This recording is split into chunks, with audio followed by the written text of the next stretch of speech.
Hi everyone, welcome to the Historical Sampler YouTube channel.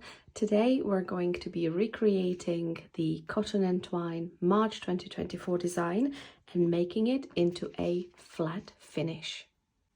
What will you need? You will need a backing fabric. This is included in your subscription box. You are going to need your finished stitched item.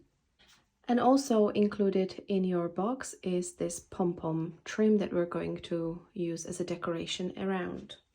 To create the flat finish, you can either use these cardboard cutouts that were included in the box, or you can use acid-free mount board like this, widely available on Amazon and in craft stores. We are going to need a couple of cutting things, so fabric scissors, all-purpose scissors, and I like to use this rotary cutter. You will need something to measure with. I will use this double-sided tape as well, and my favorite, stick and spray. In addition to these, you'll also need a polyester thread or any sort of thread that we'll use for lacing the design, and I also use this batting to fluff up the finish a little bit. Let's get started. First thing we'll want to do is to determine what size cutouts are we going to make and how are we going to cut our fabric around our stitched project.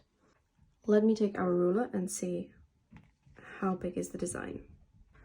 So this is 8 1/8 tall and 4.5 inches wide. I will do a 1/4 inch on each side.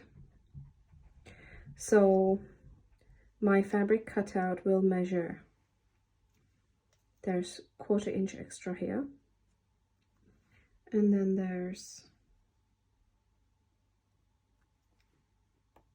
1/4 inch extra here. So that's 1, 2, 3, 4, 5/8, 1/4 here,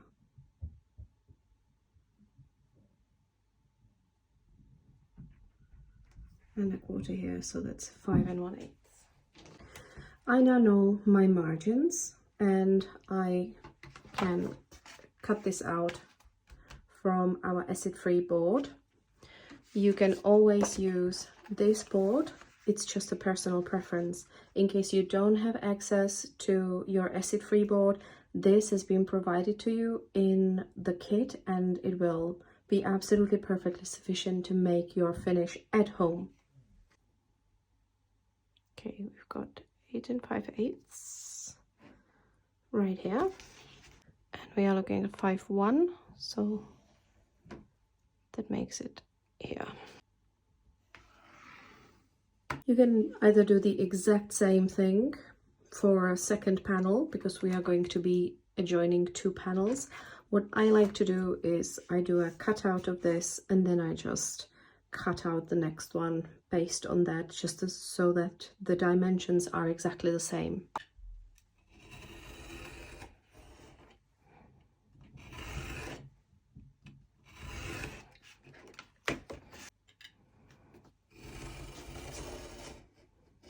Just make sure you hold it really firmly, otherwise it's going to move and you're going to make a wrong cut. Now I've double checked that everything is cut through. Let me turn it.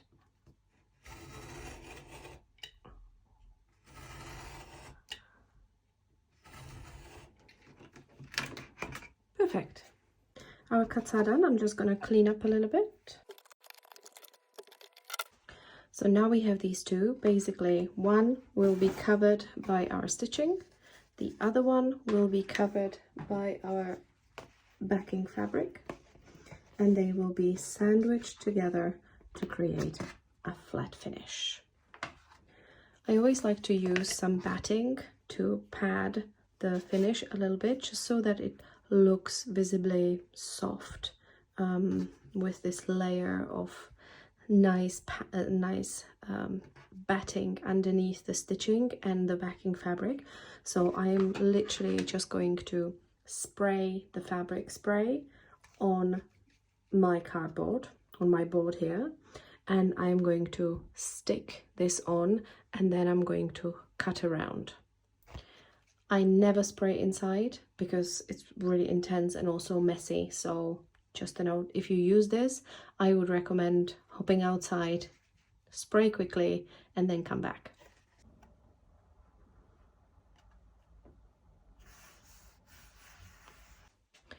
Perfect.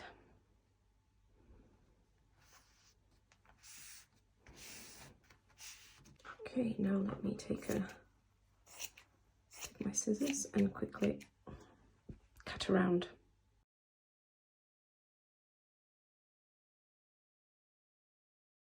Alternatively, you can take your rotary cutter and just cut it off.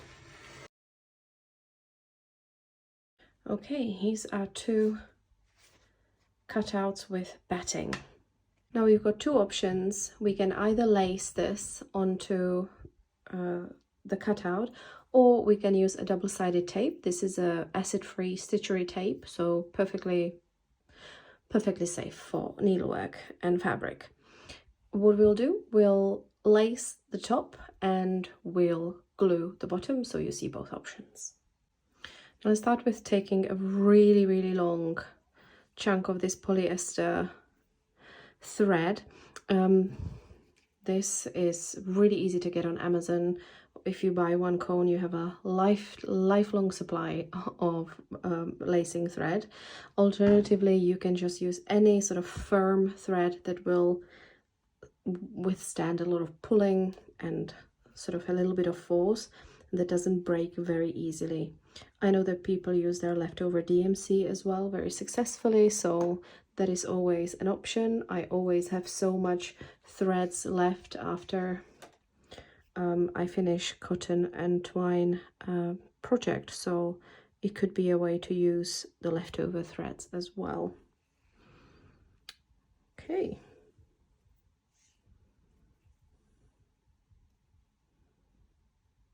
I will just start with a knot. What we'll want to do, we'll want to make sure that it's so centered, but we will sort of do the initial lace and then we'll turn the project around and we will make sure that everything is laced as it should be. Now, everybody does it different. There are some people who start from these corners, some people start from these corners. I personally start here.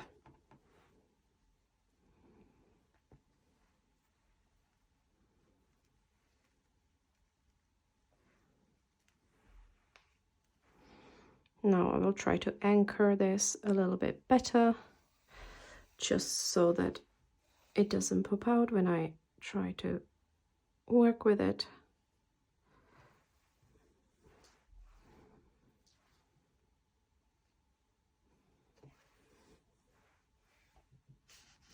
Okay.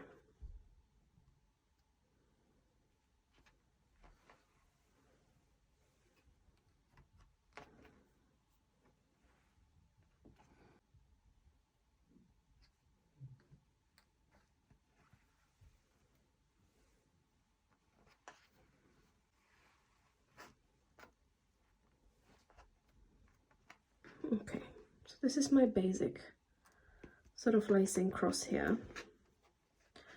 Let me turn it around and see if I'm happy with the corners. I'm definitely not happy with the corners. So let me manipulate the fabric while I'm happy with that. I'm also going to use a couple of wonder clips here to help me keep it stable.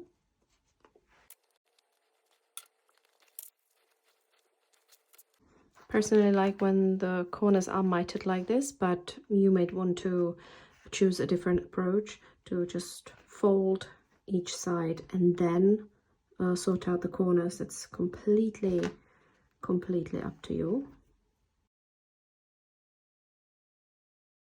And I've just started lacing. I'm grabbing a bit of fabric on each side and just running the lace back and forth. If I run out of thread, I'm just going to simply knot another piece of thread to the old thread and continue really.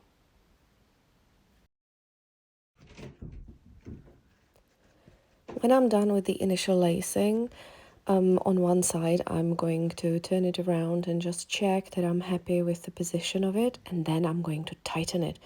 You can just see that I'm simply going from where I started to where I finished, and I'm just pulling the laced thread bit by bit so that I gain a little bit more. And you can see that the front is visibly smoother once I've done the tightening, and then I have ended the length of the thread and started lacing the opposite side exactly the same way. Again, check the front, tighten it up, and end the thread. And then I'm just finishing the corner so that it's nice and mitered and so that there's no excess fabric. And that's really just about pulling the fabric together. No special stitch for that at all. Just making sure that it's all nice and neat and there's no excess fabric visible from the front. I'm just finishing the thread by knotting it. You just sort of leave a loop, go through it twice,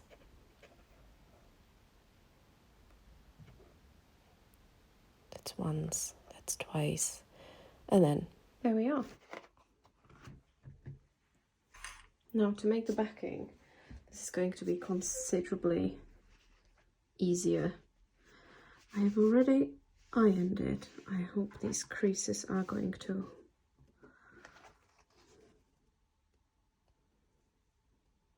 no, I'm going to go and iron it again because this would not disappear. It will stay on my project forever.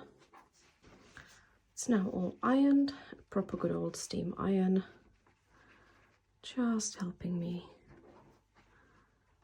get this right. Okay. I'm just using the stitchery tape, that is an acid-free double-sided tape, to attach the fabric. Just make sure the front is really nice and tight. Keep on checking. The tape is repositionable, so you can always sort of undo it and then reposition it, but make sure that the front of the fabric is nice and tight. So now we need to sandwich it together, making sure it aligns nicely, but this would not look good. So what we're going to do is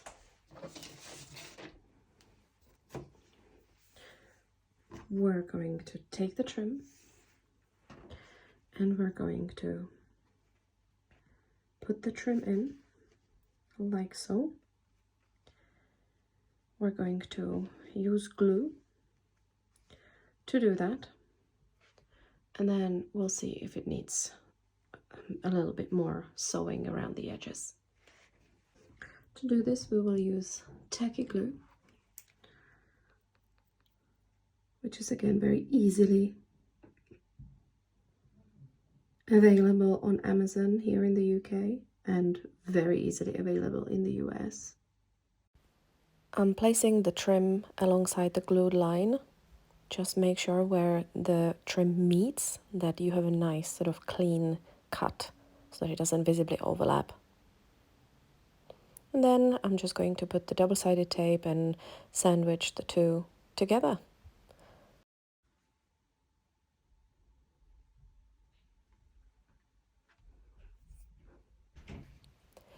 Go around, make sure everything is nicely positioned the way you want it. Maybe pull out a little bit of the trim on the corners just to fix it up a little bit, to make sure you're happy with the finish. And now I've decided I am going to sew these together because it looks so much better. So I'm using this bottom line sewing thread that's usually used for English paper piecing. It's invisible. Any Invisalign thread will be great as well. It is such a subtle, sort of thin thread of such a sort of neutral color that you will not see it on the finished line. I'm just making sure that the thread runs in between the pom-poms so that it doesn't distort my pom-poms. And you can see this is where it's not sewed together yet, compared to all the sides that have been sewn together. And this is our finished piece.